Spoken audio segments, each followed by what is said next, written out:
guys, and welcome to the YouTube channel of Wings A Quran. So let's make it together. Hello everyone and welcome to Wings A Quran. How are you all doing? I hope you all are staying home, staying safe. Alright, so this is going to be our last lecture for current affairs for the month of February. इसके बाद हम मार्च का start करने वाले हैं. So this is going to be our last lecture for अपना February का. ठीक है. So first is the international gas agency. International gas agency ने हाल ही में इंडिया एनर्जी आउटलुक 2021 रिपोर्ट को रिलीज किया है. फर्स्ट ऑफ ऑल ये जो रिपोर्ट है ये रिलीज किया जाता है एनुअली, मतलब हर साल ये जो है रिपोर्ट रिलीज किया जाता है और ये वाला जो रिपोर्ट है वो 2021 का रिपोर्ट है. अकॉर्डिंग टू दिस रिपोर्ट, अगर हम पहले बात करें इंटरनेशनल एनर्जी एजेंसी के द्वारा जो ये रिपोर्ट आउटलुक रिपोर्ट निकाला जाता है, इसमें opportunities as well as challenges के बारे में बात किया जाता है जो India is going to face as it seeks to ensure reliable, affordable and sustainable energy. मतलब अगर India is moving toward a reliable energy और वो एनर्जी अफोर्डेबल भी हो, साथ में it is sustainable energy also, तो वो करते समय इंडिया के पास क्या क्या अपॉर्चुनिटीज़ है और साथ ही इन अपॉर्चुनिटीज़ के साथ रिलेटेड चैलेंजेस, एवरीथिंग जो है समराइज करके इस रिपोर्ट में बताया जाता है. अकॉर्डिंग टू दिस रिपोर्ट अगर हम बात करें तो इंडिया जो है it will make the biggest share of energy demand eight 25%. मतलब कहने का मतलब ये है, इतना क्या कहते हैं उसको, ये जो इतना साइंटिफिक सा लैंग्वेज लिखा है उसको समझने में इतना ही आप याद रखें कि इंडिया जो है वो वर्ल्ड का थर्ड बिगेस्ट एनर्जी कंज्यूमर बनेगा 2030 में. ये है इसका की पॉइंट, ये चीज़ आप याद रखें. So India is going to be the world's third biggest energy consumer by 2030. अगर हम प्रेजेंट की बात करें so India is the fourth largest. पहले नंबर पे चाइना आता है, दूसरे नंबर पे यूएस आता है, तीसरे नंबर पे यूरोपियन यूनियन आता है और चौथे नंबर पे इंडिया आता है. सो 2030 के पहुंचते पहुंचते इंडिया जो है वो यूरोपियन यूनियन को सरपास कर देगा और थर्ड बिगेस्ट एनर्जी कंज्यूमर बन जाएगा. इसी के ही साथ नेक्स्ट पॉइंट जो आपको याद रखना है वो ये है कि जो इंडिया का एनर्जी कंजम्पशन है वो 2040 तक आते आते it is going to get double. तो कितना हो जाएगा? It is going to be estimate, मतलब कि 8.6 ट्रिलियन तक बन जाएगा बाय 2040. इसी के ही साथ इंडिया का जो एनर्जी डिमांड है, इंडिया का जो क्या है एनर्जी जो ऑयल डिमांड है, it is also expected to rise to 8.7. So 8.7 million barrels per day तक बन जाएगा 2040 तक. ठीक है. और आज के टाइम पे कितना है? 2019 के आंकड़े लिए हैं उसके according 5 million barrels per day है and it is going to rise to 8.7 million barrels per day by 2040. देखो ये जो डेट्स है ना 2040, 30, ये आपको याद रखना है. सो 2030 में क्या हो जाएगा? Biggest energy consumer, third biggest energy consumer बन जाएगा और सब जो एनर्जी कंजम्पशन है वो 2024 तक आते आते it is going to be 2040 तक आते आते it is going to get double. इसी के साथ इंडिया का ऑयल डिमांड भी बढ़ने वाला है 2040 तक. अगर हम बात करें तो वर्ल्ड का सेकंड बिगेस्ट जो नेट ऑयल इंपोर्टर है, इट इज, मतलब फर्स्ट कौन है? It is China. और इंडिया किस नंबर पे आ जाएगा? It is going to be number second, मतलब वर्ल्ड का second biggest net oil importer बन जाएगा 2024 तक. ठीक है. इसी के ही साथ जो हमारी कोल डिमांड है it is also going to rise and oil demand can also double India's oil import by 2030. सो आप बस इतना याद रखो कि ऑयल इम्पोर्ट 2030 तक होगा, बिगेस्ट एनर्जी कंज्यूमर 2030 तक बन जाएगा, थर्ड बिगेस्ट, और जो हमारा एनर्जी कंजम्पशन है वो भी डबल हो जाएगा 2040 तक. तो ये चीज़ें आप याद रखो. अगर हम इंटरनेशनल एनर्जी एजेंसी की बात करें सो याद रखना ये इस्टेब्लिश हुआ था 1974 में on the frameworks of OECD. OECD के फ्रेमवर्क्स में 1974 में इट वाज बीन इस्टेब्लिश्ड. और अगर हम बात करें ये जो मिशन है, मतलब जो IAE एजेंसी जो बनी थी, it is guided on the 4 main areas. 4 main areas of focus क्या है? Energy security, economic development, environmental awareness and engagement world wide. जो पहले के 3 है ना, energy security, economic development and environmental awareness, इसको हम प्यार से IEAs, 3 E's ऑफ IAE भी कहते हैं। सो IAE है ना, सो 3 E's ऑफ IEA भी इसको हम कहते हैं, ठीक है। और इंडिया इसका एक एसोसिएटेड मेंबर भी है। 2017 में इंडिया इसका एसोसिएटेड मेंबर बन गया था। और याद रखिएगा, पॉइंट टू रिमेंबर, इसका हेडक्वार्टर्स कहाँ है? द हेडक्वार्टर्स और the secretariat is at France, Paris, France. So Paris में है, इन फ्रांस। एक और चीज जो यहाँ पे मेंशन नहीं है, आप प्लीज इसको भी नोट कर लीजिए, that is India share in the growth of renewable energy. अगर हम इंडिया का शेयर के बारे में बात करें इन द ग्रोथ में, रेन्यूएबल एनर्जी के क्षेत्र में अगर हम इंडिया की ग्रोथ की बात करें, so India is the second largest country आता है आफ्टर चाइना, ठीक है। ये भी चीज आप याद रखिएगा। अगर हम बात करें कॉम्पोजिशन और एलिजिबिलिटी क्या है IEA का मेंबर बनने के लिए, तो at present there are 30 members. India is an associated member. और IEA फैमिली को ज्वाइन करने के लिए the candidate country must be a part of और अ मेंबर ऑफ OECD, ठीक है। मतलब जो OECD के मेंबर्स हैं, they can be part of IEA। मतलब IEA का मेंबर होने के लिए OECD का मेंबर होना अनिवार्य है। बट OECD का मेंबर क्या सारे IEA के मेंबर्स हैं? तो जी नहीं, ऐसा कुछ नहीं है, ठीक है। Okay, next is an important question. ये आपका 1 लाइनर क्वेश्चन बन सकता है। दैट इज नाइजीरिया की एक लेडी है, कॉन्गो वियला, ठीक है। वो कॉन्गो वियला और कॉन्गो वियला ये अपॉइंट की गई है वर्ल्ड ट्रेड ऑर्गेनाइजेशन की head. So she is the first lady, याद रखिएगा ये फर्स्ट। अब इसमें कैच क्या है? कैच ये है, she is the first women ever to lead this institution. तो पहली ऐसी औरत जो ऐसा एक इंस्टीट्यूशन को लीड करने वाली है, और पहली ऐसी अफ्रीकन सिटीजन है जो इस रोल को करने वाली है। So she is not the first women to lead the institution, not only that but also the first African citizen also to take this role. अगर हम बात करें वर्ल्ड ट्रेड ऑर्गेनाइजेशन की, तो इनका रोल क्या होता है? The director general of the world trade organisation, ये एक ऑफिसर होता है जो रिस्पॉन्सिबल है for supervising, directing the organisation, administrating office, ठीक है।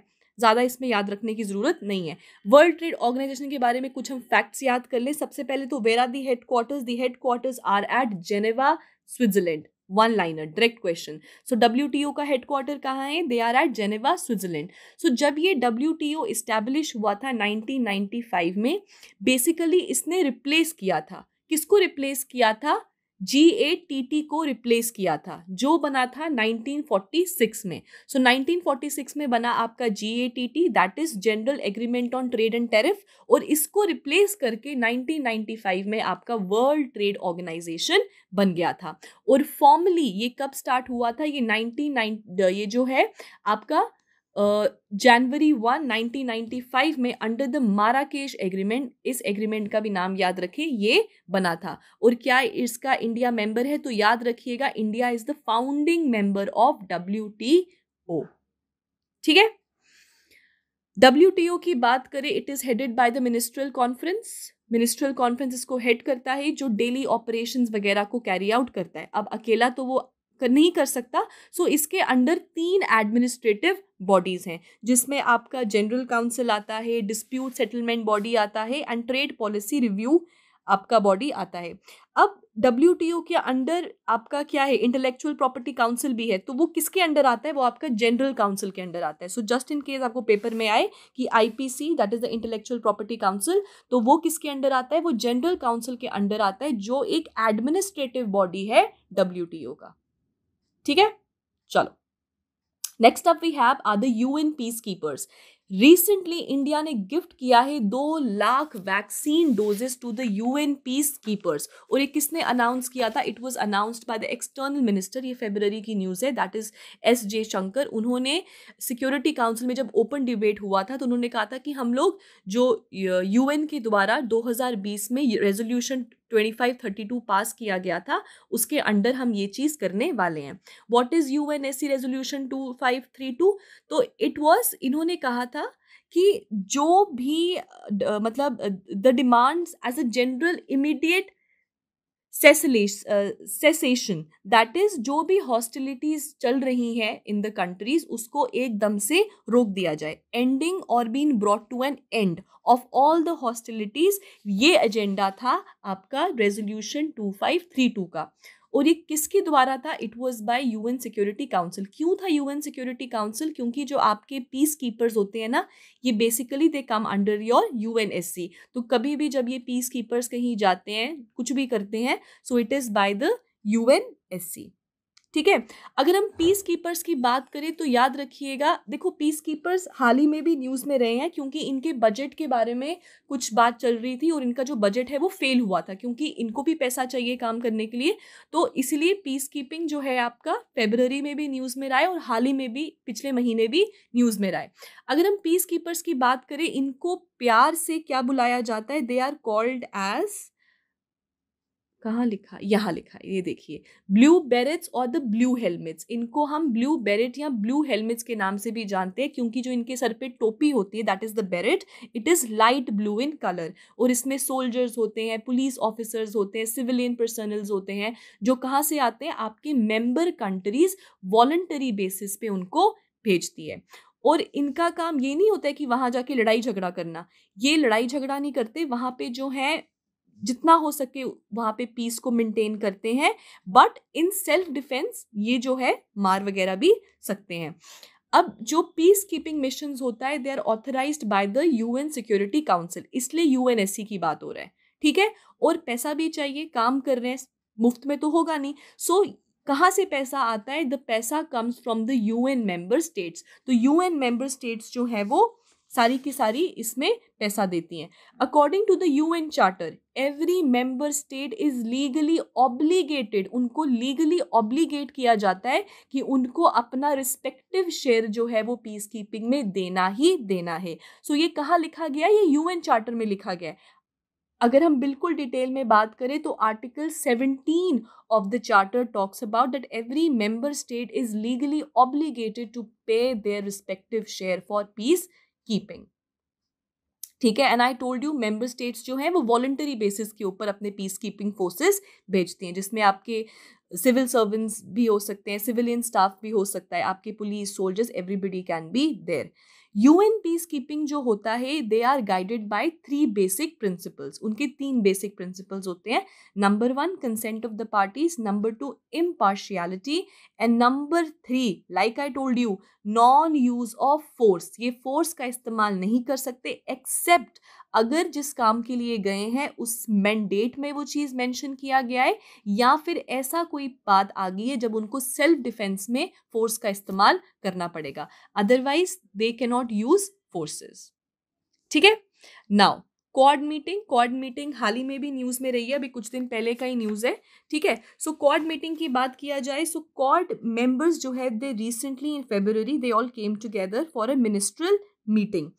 इस मिनिस्ट्रियल मीटिंग में 2 इश्यूज के बारे में बात किया गया है। नंबर 1 जिस चीज के लिए बना है that is the Indo Pacific reason, उसके इश्यूज जो चल रहे हैं उसके बारे में बात किया गया है।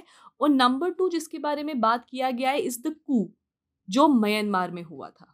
इन 2 चीजों के बारे में बात किया गया है। अगर हम बात करें ये जो मेंबर्स हैं they discussed about the urgent need जो हमने बात किया म्यांमार में, और सेकंड 2 जिसके लिए ये बना था। अब हम क्वाड की बात करें, सबसे पहले तो who all are the member states, 4 member countries हैं, जापान, इंडिया, यूएस, ऑस्ट्रेलिया। ये 4 का तो नाम आपको याद रखना ही रखना है, Japan, Australia, US and India. All the 4 nations have come together. इनमें कॉमनैलिटीज क्या हैं? Number 1 they all are democratic nations, तो ये सबके सब डेमोक्रेटिक नेशंस है। और इन सब का एक और कॉमन इंटरेस्ट है that is unhindered maritime trade and security. So Indo Pacific region में maritime trade as well as security, इस एजेंडा और साथ में डेमोक्रेटिक नेशंस है सारे, ये दो कॉमनैलिटीज हैं इन सब कंट्रीज में। अगर हम जेनेसिस की बात करें सो इसका ओरिजिन कब हुआ है? इसका ओरिजिन 2004 में हुआ था, मतलब 4 में नहीं हुआ था। इसके ट्रेसेस, मतलब कहने की बात है कि इसके बारे में बात किया गया था, लेकिन फर्स्ट टाइम ये 2007 में all the member countries they all met. ठीक है, इंटेंशन क्या था कि मैरिटाइम कॉर्पोरेशन के बारे में बात करेंगे, ट्रेड और सिक्योरिटी के बारे में बात करेंगे, and opportunity for the like minded countries, ताकि वो कोलैबोरेशन करे, प्रोजेक्ट्स करे जो एक म्यूचुअल इंटरेस्ट के ऊपर बेस्ड होगा। ठीक है, नाउ अब ये सब कंट्रीज कहती हैं, जो क्वाड नेशंस हैं, वो कहते हैं कि हम कोई भी मिलिट्री डायमेंशंस इसको नहीं देना चाहते हैं। So general understanding that the quad would not take on military dimension. So military dimensions के बारे में कोई बात नहीं करते हैं क्वाड नेशंस। हाउएवर चाइना इसके बड़ा अगेंस्ट है और कहता है कि ये एशियन नाटो है। सो पेपर में आए कि एशियन नाटो क्या है? That is quad, that is quadrilateral security dialogue. Welcome everyone. ठीक है गाइस, जेकेपीएसआई की 800 पोस्ट रिकमेंड हो चुकी हैं और एलिजिबिलिटी क्राइटेरिया भी आ चुका है। अगर आप इस पोस्ट के लिए तैयारी करना चाहते हैं तो बिना वक्त गवाए इमीडिएटली प्रिपरेशन शुरू करें, और इस प्रिपरेशन में विंग्स एक उड़ान आपके साथ है। Guys, we are launching online cum offline SI course. मतलब ये कि आप इमीडिएटली अपनी ऑनलाइन प्रिपरेशन स्टार्ट कर सकते हैं, और जैसे ही गवर्नमेंट के द्वारा लगाई हुई रिस्ट्रिक्शंस को लिफ्ट अप किया जाता है, आप ऑफलाइन कोर्स ज्वाइन कर सकते हैं। वो अमाउंट जो आप ऑनलाइन पे करेंगे वो ऑफलाइन में से डिडक्ट हो जाएगा। और जो लोग ऑफलाइन ज्वाइन नहीं भी कर सकते, जो फार फ्लंग एरियाज से हैं, उन लोगों को बता दूं कि हम आपको प्रॉपर मेंटर करते रहेंगे, प्रॉपर गाइड करते रहेंगे, ताकि आप भी वही फायदा उठा सकें जो ऑफलाइन कोर्स में उठाया जा सकता है। दोस्तों, विंग्स एक उड़ान से पहले I was the founder of RS academy, जिसपे मोर देन 50 स्टूडेंट्स की फाइनल सिलेक्शन होती है जेकेपीएसआई। तो दोस्तों, इसी एक्सपीरियंस को यूटिलाइज करते हुए वी विल ट्राई कि हम ज़्यादा से ज़्यादा सिलेक्शन विंग्स एक उड़ान के प्लेटफॉर्म से जेकेपीएसआई को दें। तो दोस्तों, better quality content, study material, test series के लिए डाउनलोड करें विंग्स एक उड़ान ऐप। उस ऐप में स्टोर सेक्शन में जाके आपको हमारा कोर्स का एक्सेस मिल जाएगा। और अकाउंट्स के न्यूली एडेड टॉपिक्स के लिए आपको डाउनलोड करना है विंग्स एक उड़ान की ऐप। उसके स्टोर में जाइए, वहां पर आपको उसका एक्सेस मिल जाएगा। थैंक यू दोस्तों, थैंक यू वेरी मच। ठीक है, all right. Next up we have is the international atomic agency, energy agency. सबसे पहले याद रखिएगा, इसको एटम्स फॉर पीस के नाम से भी जानते हैं। किस नाम से जानते हैं? एटम्स फॉर पीस के नाम से भी जानते हैं। कब बना था? 1957 में बना था with in the United Nations family. और ये किन को रिपोर्ट करते हैं? आई told you about the 6 main organs, that is United nation general assembly और सिक्योरिटी काउंसिल। दोनों को ही ये एनर्जी, एटॉमिक एनर्जी एजेंसी है, उनको रिपोर्ट करती है। Point to remember, where are the headquarters? The headquarters are at Vienna, Austria, not Australia, Vienna, Austria. कुछ important programmes जो इनके द्वारा शुरू किए गए हैं, that is PACT, which is program of action for cancer therapy. Number 2 is the human health program. Number 3 is the water availability enhancement project. Number 4 is the international project on innovative nuclear reactors and fuel cycles 2000. So these are some important programs. नहीं याद रखना है, मत याद रखो, but इसमें जो आपको याद रखना है वो ये है कि इसके हेडक्वार्टर्स कहाँ पे है और किसको रिस्पॉन्ड करते हैं? जनरल असेंबली को, सिक्योरिटी काउंसिल को रिस्पॉन्ड करते हैं। Next up we have is a scheme, that is Vivad se विश्वास स्कीम। विवाद से विश्वास स्कीम अभी न्यूज में रही थी क्योंकि इसका टाइम पीरियड बढ़ा दिया गया था, मार्च से बढ़ाकर इसको अप्रैल कर दिया गया था। अब कुछ पॉइंट्स जो आपको याद रखने हैं। सबसे पहला पॉइंट है कि ये स्कीम आया कब था? ये स्कीम आया था 2020 में।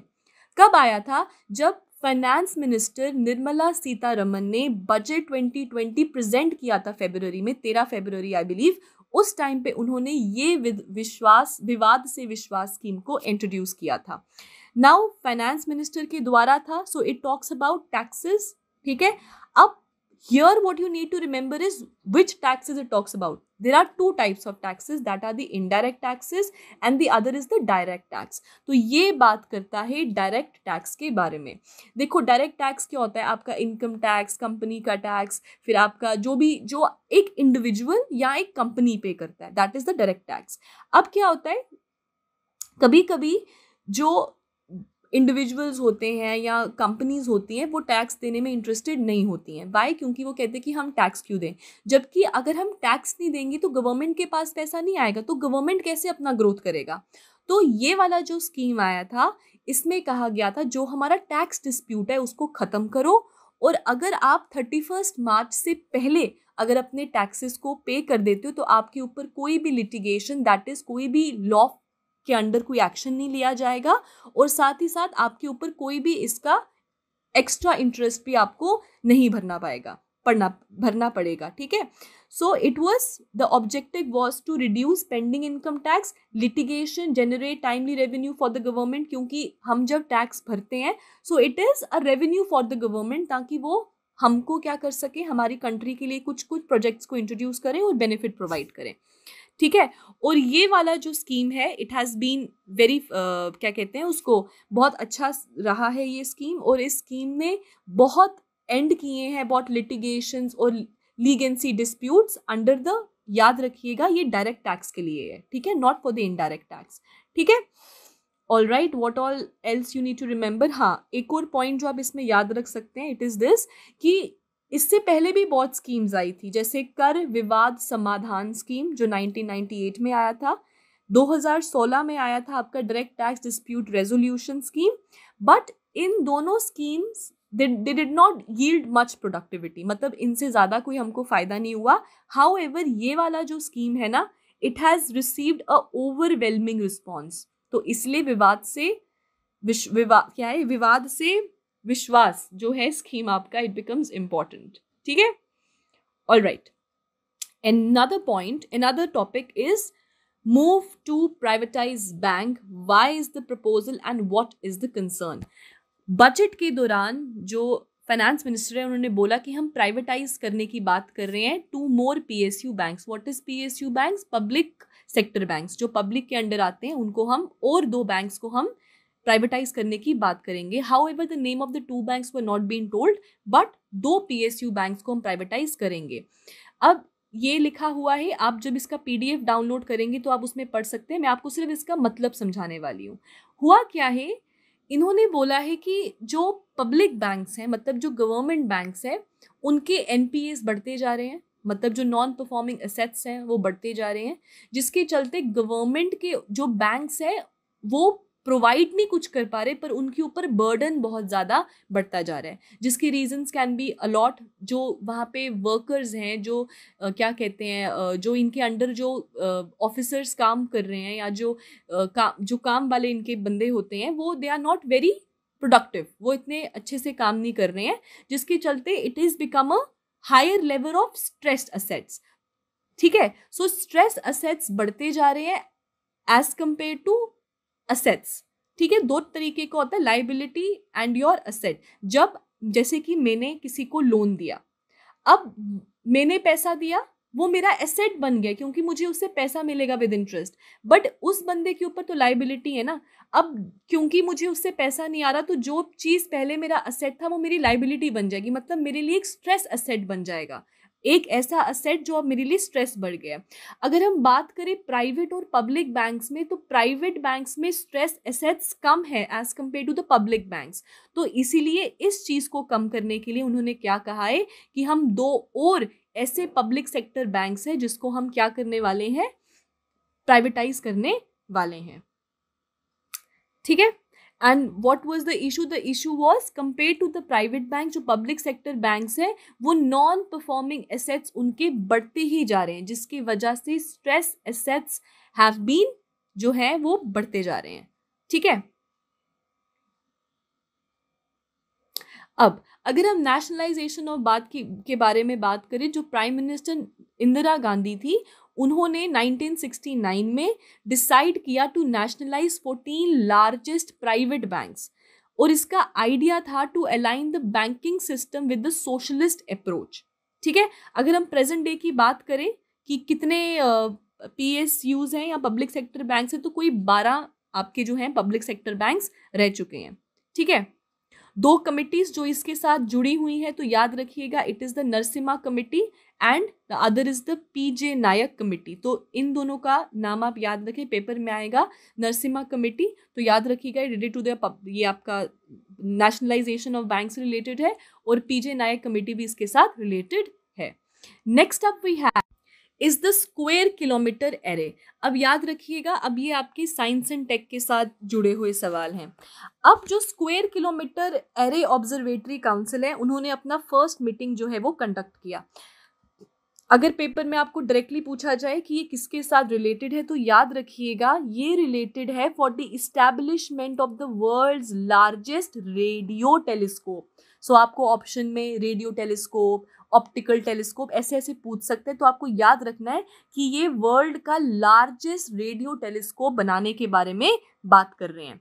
अगर हम SKAO की बात करें, so what is it? It is a new inter governmental organisation, important, headquartered at UK। इनका हेडक्वार्टर्स कहाँ है? It is headquartered at UK। Presently कितनी मेंबर कंट्रीज हैं? प्रेजेंटली 10 मेंबर कंट्रीज हैं। Is India the part? Yes, India is its member. तो ये भी आप याद रखिएगा। हेडक्वार्टर्स कहाँ है?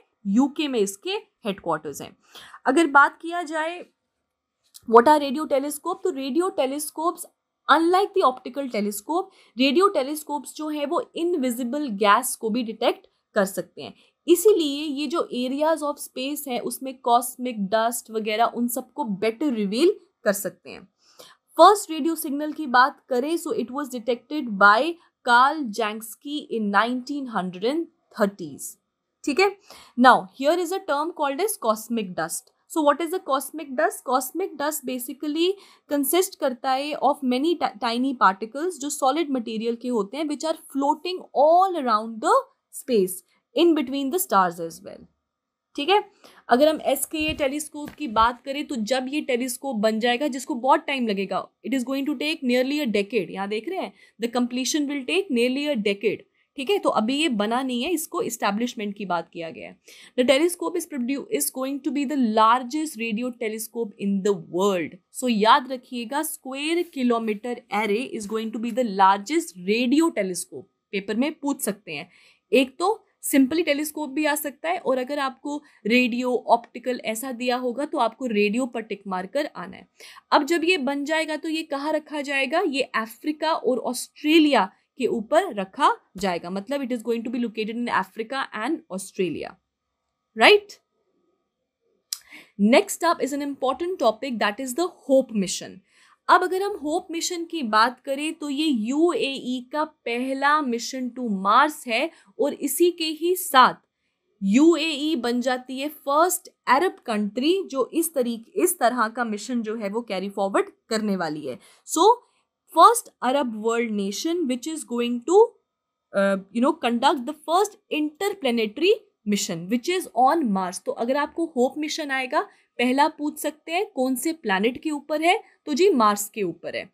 दूसरा पूछ सकते हैं किस कंट्री के द्वारा है, तो इट इज बाय UAE। या आपको पूछ सकते हैं कि which among the following is the first Arab world to conduct an interplanetary mission, so that is UAE। ठीक है। All right.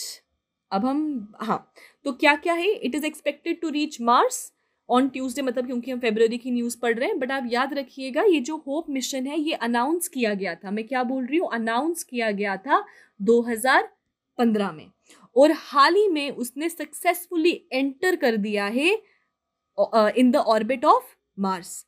अनाउंस 15 में, लॉन्च 2020 में हुआ है। ठीक है, जुलाई 2020 में हुआ है। इसमें एक और चीज आप याद रख सकते हैं कि देखो, कहीं से भी कोई मिशन जा रहा है तो ऑब्वियसली रॉकेट के थ्रू जाएगा, तो इसका लॉन्चिंग स्टेशन क्या था, लॉन्च पैड कहाँ का था, तो याद रखिएगा ये लॉन्च हुआ है जापान में। ठीक है। So this can also be asked कि कहाँ पे लॉन्च हुआ है। सो लॉन्च हुआ है जापान में। तो जापान का स्पेस सेंटर है आपका Tanegashima. So Tanegashima space centre which is in Japan, वहां से ये रिलीज हुआ है। ठीक है। So okay, so let's just read. The Hope mission is a Mars orbiter spacecraft. I just told you. और ये क्या करने वाला है? थिन एटमॉस्फेयर ऑफ मार्स के बारे में पढ़ने वाला है. इसका ऑफिशियल नेम क्या है? एमिरेट्स मार्स मिशन और अमाल मिशन, अल अमाल. तो याद रखिएगा, एमिरेट्स मार्स मिशन एंड अल अमाल, ये दोनों होप मिशन के ही नाम है. और like I told you, it is the first interplanetary mission for the Arab nation. ठीक है. और ये कितनी देर का इसका मिशन का लाइफ जो है? It is a 1 maritime year, जो अप्रोक्सीमेटली आप देख लीजिए तो 687 डेज के अराउंड होता है. ठीक है. वहाँ जाके ये क्या करने वाला है? It is going to understand the climate dynamics के बारे में बात करने वाला है, और explain how the weather of Mars effect करता है for the escape of hydrogen, oxygen, ये सब चीज़ों के बारे में बात करने वाला है. प्रेजेंस और वेरिएबिलिटी क्या है हाइड्रोजन, ऑक्सीजन की इन द अपर एटमॉस्फेयर, उसके बारे में बात करने वाला है. क्योंकि मार्स में इट इज बिलीव्ड कि इट वाज हैबिटेबल, वहां पे लोग रहते थे, हैबिटेबल था वो एक टाइम पर. ठीक है. मार्स के बारे में बात करें, it is the red planet. ठीक है. And the second smallest planet, ये भी आप याद रखने का, after Mercury. All right, next is China's Tianwen 1 probe. अगर हम चाइनाज ताइवेन प्रोब की बात करें तो कौन सा प्लैनेट का है ये? तो ये भी जी मार्स का ही है. ठीक है. और हाल ही में इसने सक्सेसफुली एंटर किया है अराउंड मार्स. ठीक है. ऑल राइट, अब इसमें आप ज़्यादा याद रखने की ज़रूरत नहीं है. एक तो ताइवेन 1 जो है वो कौन सी कंट्री के द्वारा है? चाइना. कौन से प्लैनेट पे है? मार्स पे. और अगर बहुत ही डेप्थ में क्वेश्चन पूछा जाएगा तो आपको पूछ सकते हैं कि जो लैंडिंग कैप्सूल है वो कहाँ पे लैंड करेगा? So it is going to land on to a massive plain in the northern hemisphere of Mars, that is Utopia Planitia. तो याद रखिएगा, यूथोपिया प्लेनेशिया में ये जाकर लैंड करने वाला है. ठीक है. जो ये ताइवेन 1 है मार्स प्रोब, ये इसका फॉर्मली नाम था ह्यूजिंग 1. ठीक है. और इसमें भी एक ऑर्बिटर होगा, लैंडर होगा, एंड ऑफ कोर्स एक रोवर होगा. और ये कौन से रॉकेट के द्वारा लॉन्च हुआ था? तो याद रखिएगा, लॉन्ग मार्च 5 से ये लॉन्च हुआ था. और हाल ही में अगर आपको याद है तो ये न्यूज़ में भी था, क्योंकि इंडियन ओशन मॉलडीव्स के पास ये लैंड हुआ था. ठीक है. और आई जस्ट टोल्ड यू कहाँ पे लैंड होना? यूथोपिया प्लेनेशिया में जाके ये लैंड होने वाला है. अगर चाइना सक्सेसफुल हो जाती है ये काम करने में, so China will be the 3rd country to achieve Mars में landing, that is after which all countries? USSR and US. तो यूएसएसआर और यूएस के बाद China is going to be the 3rd country जो वहां पे अपना जो लैंड वहां पे लैंड करेगा. ठीक है. क्या क्या करने वाला है? It is going to create a geological map of Mars. इसके बाद सॉइल और पोटेंशियल जो एरियाज हैं उनके बारे में बात करेगा. सरफेस मटेरियल क्या क्या है, कुछ पत्थर लेके साथ आ जाएगा, उनको एनालाइज करेगा.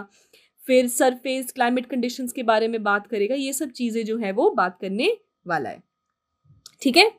Next topic we have is the ISRO announces Bhuvan. ISRO ने अनाउंस किया है भुवन. व्हाट इज भुवन? याद रखिएगा, ये एक इंडिजीनियस ये क्या है? एक इंडिजीनियस जियोस्पेशियल पोर्टल है. सो पेपर में डायरेक्ट आपको 1 लाइनर आ सकता है कि what is Bhuvan? It is a indigenous, हमारे द्वारा आत्मनिर्भर भारत, राइट. सो इंडिजीनियस जियोस्पेशियल पोर्टल है. किसने बनाया है? The department of space which is under ISRO. वो इसरो के अंडर आता है, उन्होंने इसको बनाया है. ठीक है. अब देखो, ये एक कोलैबोरेटिव एफर्ट है, मतलब कोलैब है इसरो का, और साथ में एक और है, उनका कोलैबोरेशन है. कौन है वो है map my India. So map my India and ISRO jointly collaborate करके उन्होंने भुवन को लॉन्च किया है.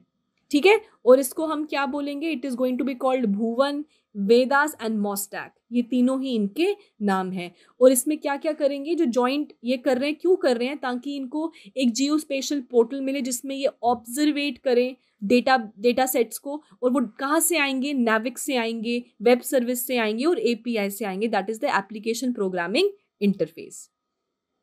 ठीक है? and welcome to Wings Quran. There is an important announcement for all the PSC Assistant Registrar aspirants. Wings आपके लिए लेके आया है मेंटरिंग कम कोचिंग कोर्स। यानी जो भी बच्चा हमारा कोर्स सब्सक्राइब करेगा उसको एक मेंटर के थ्रू गाइड किया जाएगा।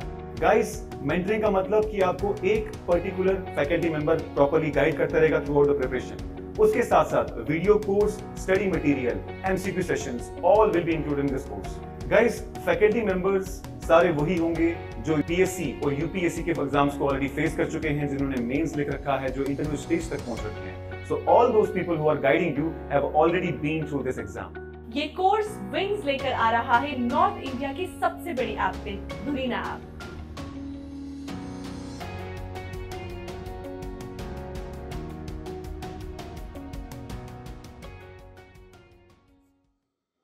ठीक है?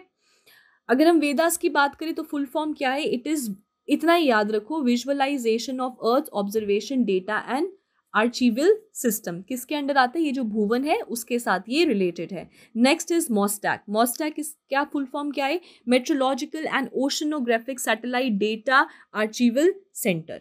ठीक है, जिसमें ऑब्वियसली मेट्रोलॉजिकल है तो वेदर वगैरह के बारे में बात किया जाएगा। नाविक हमने इधर मैप इंडिया की बात की थी, जहां से वो डेटा सेट उठाने वाले हैं। नाविक की बात किया जाए, it is navigation with Indian constellation, is an individual independent regional navigation satellite which is designed to provide positioning information। so ये positioning एक तरीके का GPS है हमारा।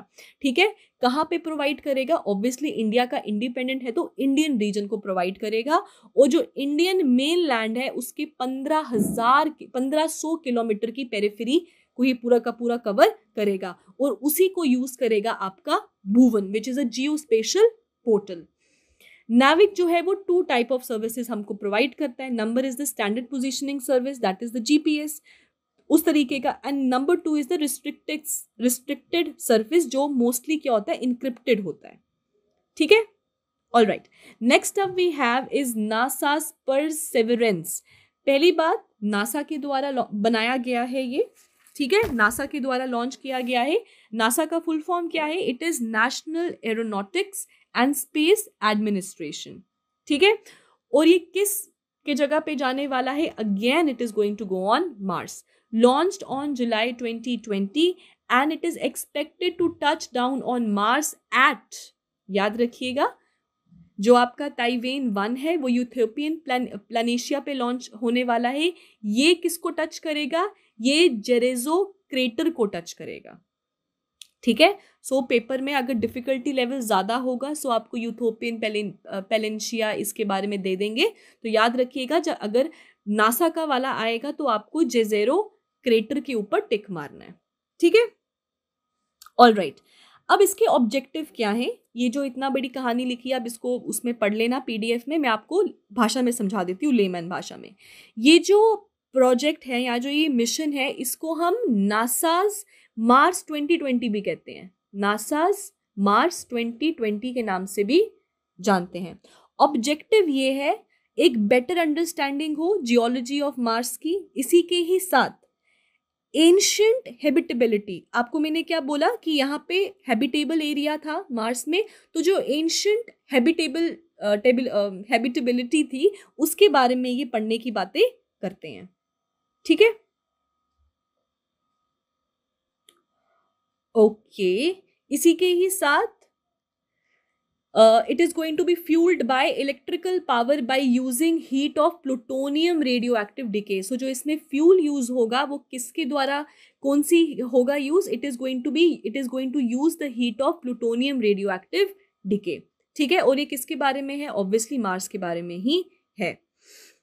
अब ये जो प्रोजेक्ट है ये एक यूनिक इंस्ट्रूमेंट है, जो आपका क्या है, एक यूनिक इंस्ट्रूमेंट को ये कैरी करेगा। So this project mission is going to carry a unique instrument. The instrument name is MOXIE, MOXIE, that is Mars Oxygen ISRU experiment, which is for the first time will manufacture the molecular oxygen on Mars। तो ये क्या calculate करने वाला है? molecular oxygen of Mars पे ये calculate करने वाला है using कार्बन डाइऑक्साइड। ठीक है,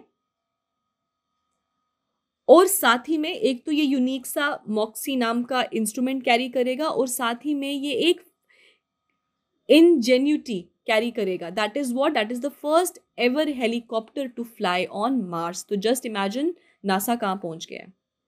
ठीक है, ऑल राइट.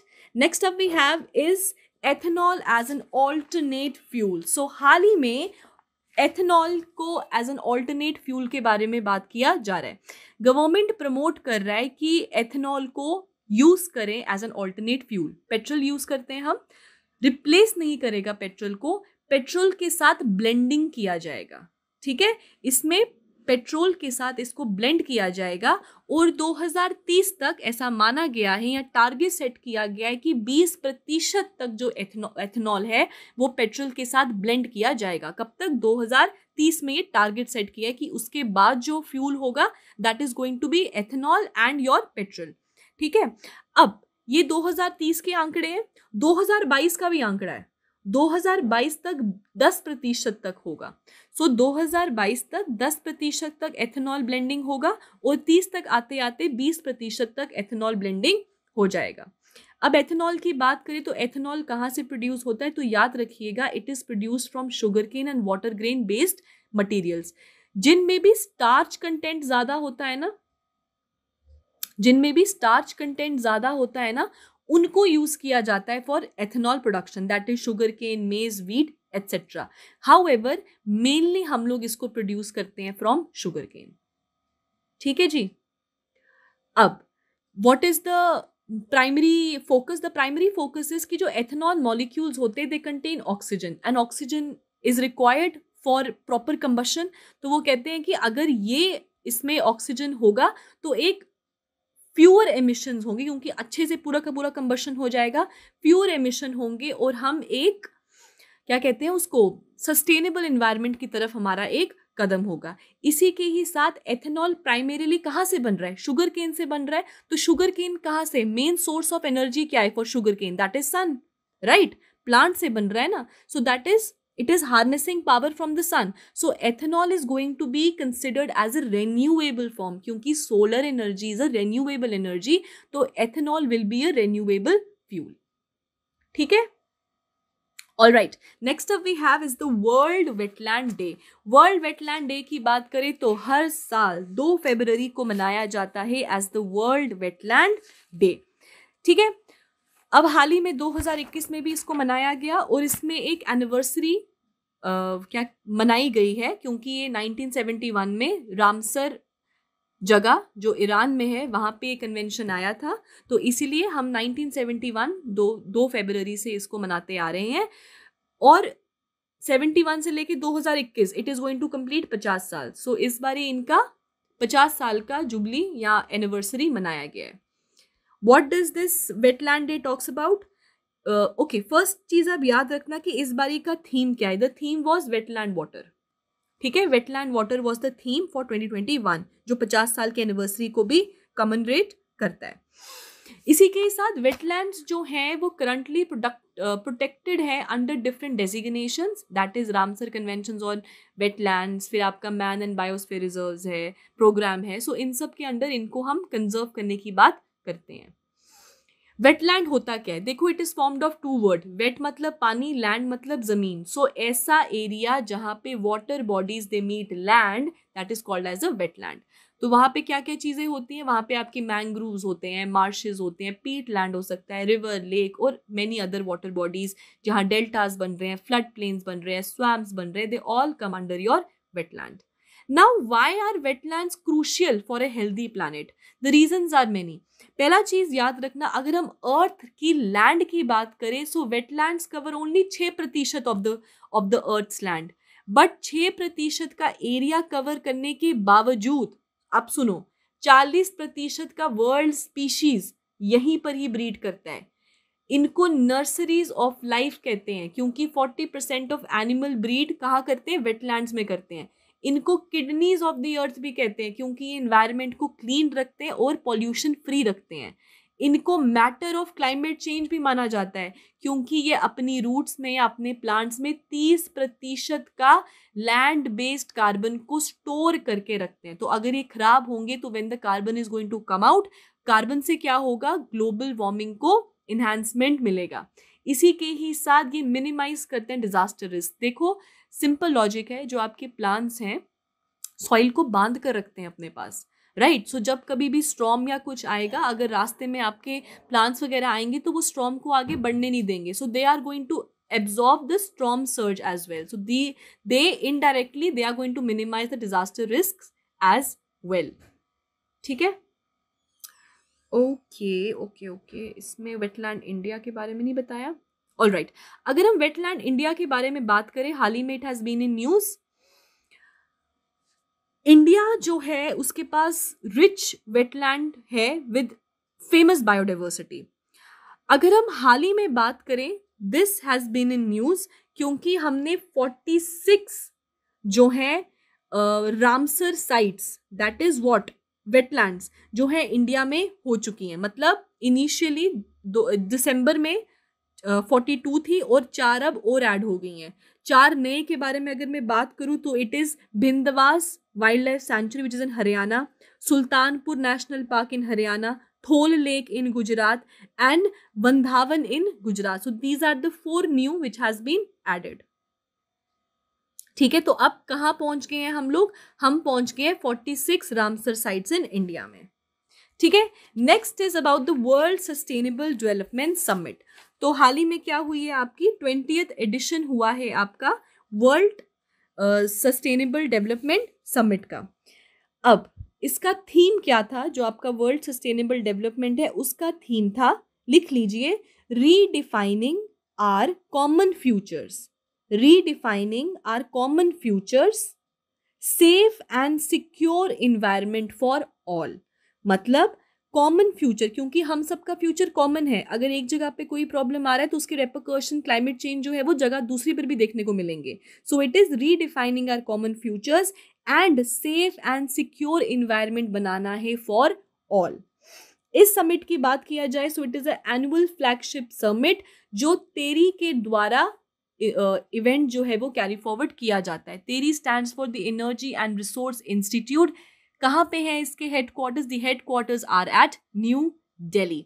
और ये एक सोल समिट है, एकमात्र ऐसी समिट है जो ग्लोबल इश्यूज के बारे में बात करता है, जो कहाँ टेक प्लेस कर रहे हैं, डेवलपिंग वर्ल्ड में टेक प्लेस कर रहे हैं। इसी के ही साथ इस प्लेटफॉर्म पे ग्लोबल लीडर्स आते हैं, वो डिस्कस करते हैं और डेलिब्रेट अपने क्या बोलते हैं सुझाव देते हैं for the climate change issues के ऊपर, because they are of universal importance.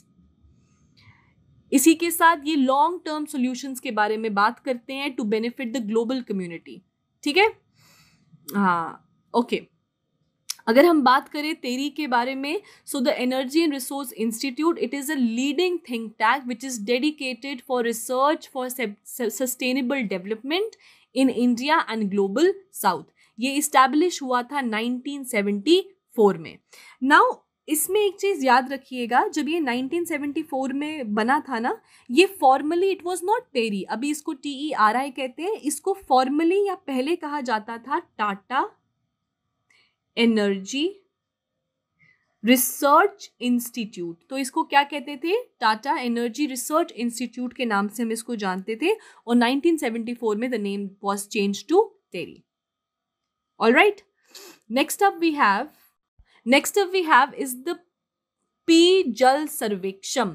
So what is it? ये एक तरीके का ड्रिंकिंग वाटर सर्वे है जो 10 सिटीज में लॉन्च हुआ है। याद रखिएगा सिटीज नॉट स्टेट्स, 10 सिटीज में ये लॉन्च हुआ है। और ये किसके अंडर आता है? Jal Jeevan mission. Point important to remember, Jal Jeevan mission के अंडर आता है, which is launched by the union housing and urban affair ministry.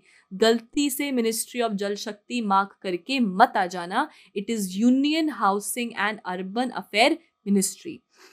इस सर्वे में डेटा कलेक्ट होगा ऑन वाटर वेस्ट मैनेजमेंट, की जो वाटर वेस्ट हो रहा है उसका मैनेजमेंट कैसे हो रहा है, वाटर का कंडीशन क्या है इन सब स्टेट्स में। तो 10 स्टेट्स में जो है ये रिलीज होने वाला है पोर्टल, मतलब पायलट प्रोजेक्ट जो ये लॉन्च होने वाला है, that is in Agra, Badlapur, Bhubaneswar, Churu, Kochi, Madurai, Patiala, Rohtak, Surat and Tumkur. ठीक है, इन जगहों पे ये होने वाला है। सिटीज के आपको नाम याद रखने की जरूरत नहीं है।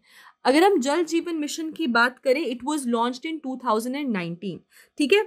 ये इसका पूरा लिखा गया इधर जल जीवन मिशन के बारे में, मैं आपको सिर्फ बता देती हूँ, आप इसको पढ़ लेना एक बार, समझ आ जाएगा।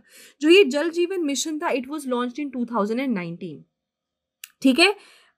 इसका पिवटल रोल क्या है या फिर इम्पॉर्टेंट रोल क्या था?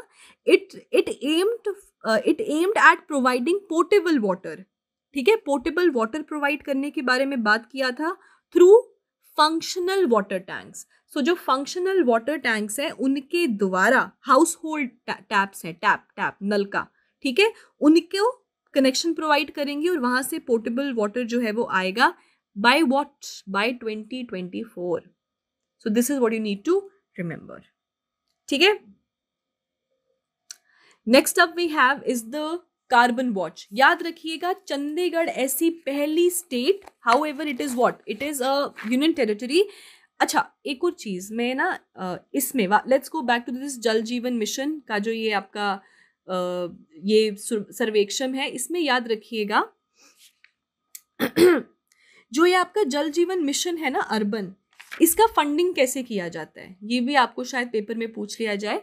तो याद रखिएगा, जब यूनियन टेरिटरीज की बात हो, क्योंकि ये मिशन है सेंटर के द्वारा टू द स्टेट्स, तो यूनियन टेरिटरीज के लिए 100% जो फंडिंग है वो सेंटर करेगा, मतलब पूरा का पूरा पैसा सेंटर प्रोवाइड करेगा। नॉर्थ ईस्टर्न और हिल स्टेट्स में 90:10 की रेशियो में फंडिंग होगा, 90 सेंटर का, 10 concerned north eastern state and hill state का। इसी के ही साथ जो बाकी की स्टेट्स है उनमें 50% से ये होगा। 50% मोस्टली उन सिटीज में, स्टेट्स नहीं सिटीज में, जहां पे population is less than 1 lakh, वहां पे होगा। और जहां पे पॉपुलेशन इज मिलियन प्लस, ठीक है, वहां पे 25% 25-75 के द्वारा ये फंडिंग होगा, 25 for the centre and 75 for your state और द सिटी कंसर्न्ड, ठीक है। चलो, next is what is carbon watch. ये हिंदुस्तान का, भारत का पहला ऐप है जो कार्बन फुटप्रिंट्स को असेस करेगा। कार्बन फुटप्रिंट्स का मतलब है एक इंडिविजुअल के द्वारा कितना कार्बन एमिशन हो रहा है। मतलब if I am an individual, मैं इस ऐप को कार्बन वॉच को डाउनलोड करूंगी और फिर मैं पता लगाऊंगी कि भैया मेरे द्वारा कौन कौन सी एक्टिविटीज से कितना कितना कार्बन जो है वो इन्वायरमेंट में जा रहा है। इससे मुझे पता चलेगा कि मुझे कौन कौन सी एक्टिविटीज में I need to step down, ठीक है। So this is all about your carbon watch. किसके द्वारा है ये? इट इज बाय चंडीगढ़, जो पहला स्टेट बना है, एंड ऑफ कोर्स स्टेट भी और यूनियन टेरिटरी भी जिसने इस तरीके का ऐप को लॉन्च किया है, ठीक है। एक और पॉइंट आप इसमें याद रख सकते हैं, वो ये है कि according to WMO, that is the world meteorological organisation, उनके रिकॉर्ड्स के अकॉर्डिंग 2011 से लेकर 20 तक का जो ईयर्स थे ना, दे वर द वार्मेस्ट डेकेड। मतलब ये जो पूरे 10 साल का जो टाइम पीरियड है, दे वर द वार्मेस्ट डेकेड, ठीक है। 10 साल का होता है, सो 11 से लेके 20 तक का जो सफर था, 11, 12, 13, 14, 15, 16, 17, 18, 19 and 20, they were the warmest decade till now, ठीक है। इसी में एक और चीज याद रखना, ये मोबाइल ऐप सिर्फ रिकॉर्ड नहीं प्रोवाइड करेगा, इसी के साथ साथ ये आपको मेथड्स भी सजेस्ट करेगा कि आप अपने कार्बन फुटप्रिंट्स को कैसे कम कर सकते हो। और ये कैसे होता है? It is obviously by 4 hours, that is reduce, refuse, reduce, reuse and recycle, easy, ठीक है। Next up we have is a glacier lake outburst, जो कहाँ देखने को मिला था हमको? ऑब्वियसली उत्तराखंड के चामोली डिस्ट्रिक्ट में नंदा देवी ग्लेशियर से ब्रेक ऑफ होकर एक मैसिव चंक जो है ग्लेशियर लेक का टूटकर गिरा था, जिसकी वजह से क्या हो गया था? फ्लडिंग जो है, फ्लैश फ्लडिंग की वजह से बहुत लोग मर गए एंड बहुत लोगों की जो है मिसिंग भी हो गए। इसके ऊपर मेरा एक dedicated video is already there on the 1 minute series, आप वो भी जाकर देख सकते हैं, ठीक है। अब देखो, it was an outburst that happened, जिसमें ग्लेशियर लेक का जो पानी था रखा गया था और फिर वो फेल हो गया और वो बांध टूटकर फ्लैश फ्लड में जो है सामने आया, ठीक है। अब फ्लैश फ्लड का मतलब क्या होता है? देखो, ग्लेशियर आउटबर्स्ट फ्लड क्या होता है ना, कि एकदम से सडनली ढेर सारा पानी जब रिलीज हो जाए उसको हम बोलते हैं आउटबर्स्ट। ठीक है, अब आज के टाइम पे ये एक रैपिड सा इवेंट बन चुका है।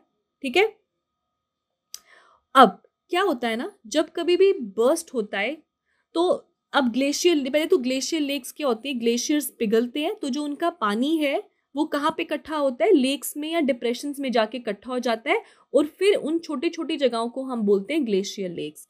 अब ग्लेशियर लेक से हल्का हल्का पानी जो है वो बहता रहता है और फिर पहाड़ों के जरिए इट कीप्स कमिंग डाउन।